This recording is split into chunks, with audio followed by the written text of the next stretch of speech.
Sekolahan ini sangat terkenal keangkerannya dan banyak hal mistis yang terjadi di sana. Saat suaminya bekerja, dia selalu diganggu oleh penunggu sekolah.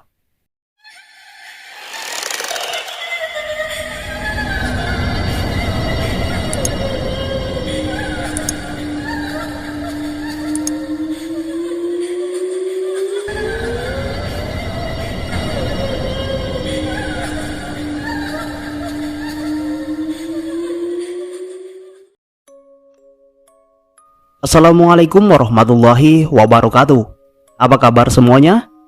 Jumpa lagi bersama saya Wahyu di Dua Kehidupan. Salam hangat, salam sejahtera buat kita semua.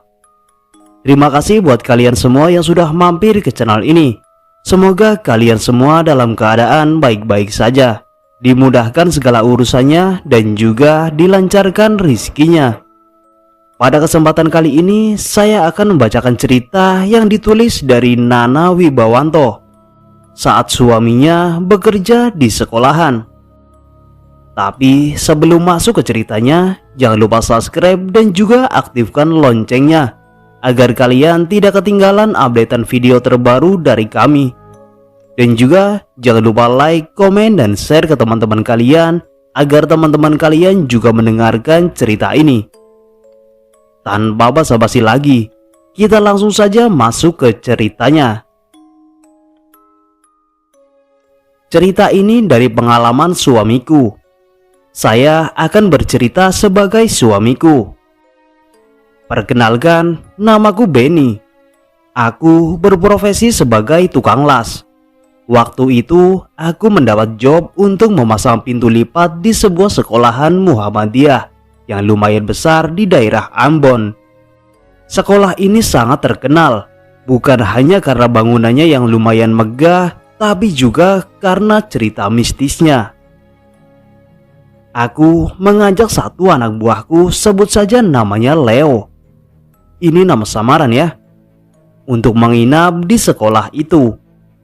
Karena kebetulan rumah kontrakanku yang lumayan jauh, aku juga hanya bisa bekerja saat sore sampai malam, karena saat siang sekolah akan digunakan untuk belajar para siswa. Malam pertama kami mulai dengan perakitan di lantai 4. Awal aku merakit bagian lantai. Aku cukup sensitif dengan yang namanya hantu. Aku bisa merasakan seperti ada yang mengawasi kami. Dan juga seperti ada kerikil yang sengaja dilempar hingga menimbulkan suara di ruangan sebelah. Tapi aku tetap positif thinking saja, karena mungkin itu suara tikus atau kelelawar. Keesokan harinya kami mengobrol dengan satpam sekolah. Lalu dia bertanya, "Gimana mas, aman aja kah?" Ucap satpam sekolah. Aku mengerutkan dahi. "Ya aman aja. Memangnya ada apa Kang?" Timpalku. Lalu satpam itu mulai bercerita. "Sebenarnya mas, lantai 4 yang mas kerjakan itu angker loh mas. Biasanya ada perempuan berbaju merah yang suka mengganggu pekerja. Saya juga pernah lihat. Wajahnya begitu hancur. Itu sebabnya saya tidak pernah mau mengecek lantai 4 saat malam," kata satpam itu. Aku berpikir apakah satpam ini jujur atau hanya ingin menakuti kami saja. Aku diam dan tersenyum sambil berdoa semoga satpam ini berbohong. Saat sore tiba, kami mulai merakit lagi. Perakitan memang memerlukan waktu beberapa hari untuk selesai, karena ruangan yang kami pasang memang cukup luas, dan pintu lipatnya juga ukurannya lumayan besar lah untuk tubuh kecil kami. Saat mulai bekerja, aku mendengar ada yang memanggil namaku. Tapi suaranya tak begitu jelas. Kukira itu Leo yang memanggilku. Lalu aku pun bertanya sama Leo, "Ada apa Leo?" Lalu dia melihat ke arahku. "Apa? Aku ndak ada ngomong." Dia terlihat bingung. "Oh ndak, kukira tadi kau memanggilku. Mungkin salah dengar aku. sahutku agar dia tidak merasa takut. Tapi anehnya, aku terus mendengar suara orang memanggil namaku. Aku pun mengecek luar ruangan, mungkin saja memang ada yang memanggil. Aku berjalan keluar ruangan meninggalkan Leo. Tiba-tiba aku merasa seperti ada yang melintas di belakang. Seperti ada bayangan yang menuju ruangan yang sedang ku kerjakan. Lalu aku berlari menuju ruangan kerja, tapi tidak ada siapapun kecuali si Leo. "Kamu tadi keluar nyusul aku kah?" tanyaku kepada Leo. "Enggak, dari tadi aku nungguin kamu. Ada apa memangnya?" tanya Leo dengan nada sedikit takut. Aku hanya diam dan mulai bekerja lagi. Satu persatu kami pasang hingga bagian lantai selesai. Dan kini jam sudah menunjukkan jam 1 dini hari. "Leo, istirahat dulu, udah jam 1. Besok malam lanjut bagian atas plafon." Si Leo memutuskan untuk langsung tidur karena merasa sangat ngantuk. Dan aku adalah tipe orang yang sulit untuk tidur. Aku mengisi waktu sambil menelpon istri. Alhamdulillah, istriku mengerti karakterku yang sangat sulit untuk tidur. Jadi dia selalu berusaha untuk menemaniku untuk sekedar bercerita. Lalu kemudian ku mulai menceritakan kejadian aneh yang kami alami di sekolah ini. Istriku tipe orang yang tak percaya dengan yang namanya hantu. Dia hanya bilang itu adalah jin kecil yang ingin menakuti manusia. Jika manusia takut, maka jin akan memakan ketakutan kita agar dia tumbuh lebih besar. Lalu ku akhiri telepon di jam 3 dini hari karena aku mulai merasa ngantuk. Saat mulai tidur, aku mulai mendengar seseorang memanggil namaku lagi. Tapi aku tak mau mengambil pusing karena ucapan istriku lumayan membuatku tenang dan juga mata ini sudah sangat ngantuk. Aku abaikan saja suara itu hingga terlelap.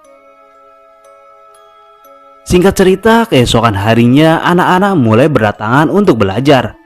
Aku dan Leo langsung turun untuk mandi dan makan di warung. Di warung itu kebetulan tempat tongkrongan para tukang yang bekerja di sekolahan Muhammadiyah juga. Mereka bercerita tentang keangkeran sekolah ini dan juga lantai 4 yang sedang aku kerjakan. Banyak kejadian janggal yang terjadi saat mereka kerja di sana. "Kamu sama anak buahmu termasuk berani ya, Mas? Kerja malam di lantai itu, tidur di situ lagi.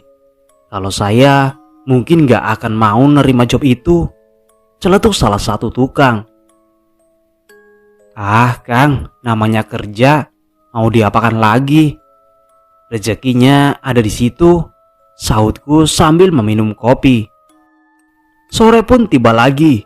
Sebenarnya aku merasa takut untuk mulai bekerja. Perasaanku mulai tak enak. Mungkin karena mendengar cerita horor dari para tukang itu. Leo juga merasa takut. Dia memujukku untuk pulang saja dan kembali di hari libur agar bisa leluasa bekerja. Tapi cuaca kurang bersahabat. Tiba-tiba hujan turun dengan lebat.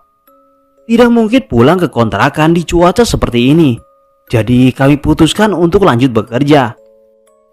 Aku mulai menyiapkan alat dan naik ke atas plafon untuk memasang baut, sementara Leo berada di bawah untuk mengerjakan hal lain. Sekarang sudah jam 9. Entah kenapa hawa malam ini terasa panas. Padahal tadi di luar hujannya sangat deras dan sekarang sedang hujan rintik-rintik di luar. Singkat cerita, jam menunjukkan pukul 12 malam. Bagian bawah yang dikerjakan Leo sudah selesai. Aku menyuruhnya untuk naik dan membantuku di atas plafon. Benny, kemarilah." Terdengar suara lirih seperti suara perempuan yang memanggil namaku. Dan kali ini Leo juga mendengarnya. Suaranya berasal dari bawah. Aku menyuruh Leo untuk mengecek ke bawah. Mungkin ada seseorang yang memanggil, tapi hasilnya tidak ada seorang pun di bawah. Kami lalu melanjutkan kerja lagi.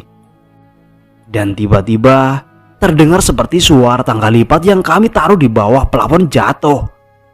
Aku melihat ke bawah untuk memastikan kalau itu suara tangga kami yang jatuh. Tapi tak ada satupun yang jatuh. Tangga itu masih berdiri dengan kokoh. Leo mulai merasa takut. Lalu aku mengajaknya ngobrol dan sedikit bercanda agar tidak terlalu tegang. Kami mulai tertawa dan mulai santai lagi. Tiba-tiba lampu penerangan kami di dalam plafon padam. Dan terdengar suara tangga yang diantup-antupkan sebanyak 3 kali. Kami melirik satu sama lain. Aku pun mulai merasa ngeri. Ku coba menyalakan senter HP-ku dan mengecek ruangan di bawah yang gelap. Ku arahkan senter ke arah tangga lipat, tapi tetap tak ada apapun dan siapapun. Aku melirik ke arah Leo yang kelihatan sangat takut. Lalu aku diam sejenak untuk memikirkan apa yang harus kami lakukan. Apakah kami harus turun atau bertahan di atas plafon sampai lampu menyala? Lalu terdengar lagi suara benda dilempar dari bawah. Aku pun bertekad mengajak Leo turun. Ayo turun, kita ke pos satpam aja. Leo masih merasa takut. Aku turun duluan ya untuk mengecek situasi. Tak lama kemudian Leo ikut menyusul. Kuarahkan senter ke seluruh ruangan. Tapi tak menangkap apapun. Hanya ada kami berdua di ruangan itu. Dan hening, suasana sudah seperti berada di film horor saja saat itu. Aku menyuruh Leo untuk mengambil tas kami yang berada di pojokan. Dan memutuskan untuk lari keluar ruangan menuju pos satpam di bawah. Leo kusuruh lari duluan. Dan aku mengikutinya dari belakang. Aku menoleh ke belakang saat kilat menyala. Terlihat seorang perempuan pucat dengan baju merah berdiri di depan pintu ruangan, sedang memandangi kami saat berlari. Kami berlari menuruni tangga dengan cepat dan keluar dari sekolah itu menuju pos satpam yang ada di dekat gerbang sekolahan. Kami tak peduli dengan hujan yang mengguyur kami hingga kebasahan. Saat sampai di pos, pas satpam menyambut kami dengan wajah kebingungan. Kami menggigil kedinginan dan juga ketakutan. Pas satpam langsung bertanya, "Kenapa kalian ini? Apa kalian diganggu atau kalian sudah melihat perempuan itu?" Aku pun menarik nafas panjang. "Tobat aku, Kang, tobat," sahutku. Satpam itu hanya menggeleng dan membuatkan kami kopi. Sejak kejadian itu, kami stop dulu bekerja. Kami menunggu hari Sabtu dan Minggu saat anak-anak libur. Jadi kami selesaikan pekerjaan kami dalam waktu 2 hari. Setelah itu, aku berhenti mengambil job di sekolahan itu lagi. Oke teman-teman, cukup sekian cerita yang dapat saya ceritakan. Dan mohon maaf bila ada kata-kata yang kurang berkenan di hati kalian. Sampai jumpa di video berikutnya. Assalamualaikum warahmatullahi wabarakatuh.